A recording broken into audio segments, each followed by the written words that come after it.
Are you trying to learn ASL and you need some help? Hi, my name is Jill. Welcome to the A-Mom. Let's get started.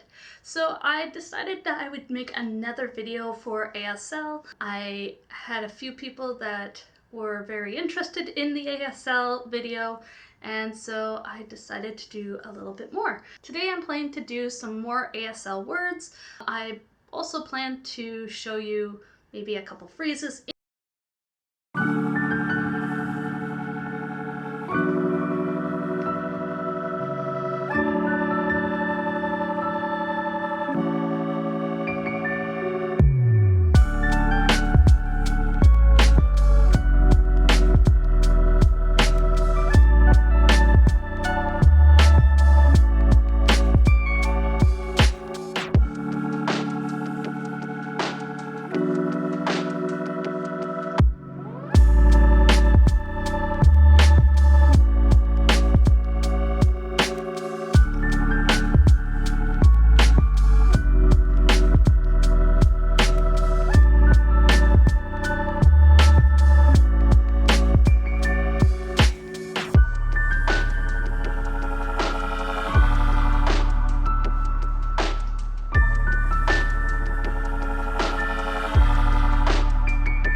Please let me know down in the comments if you would like to see more ASL, because I really don't mind.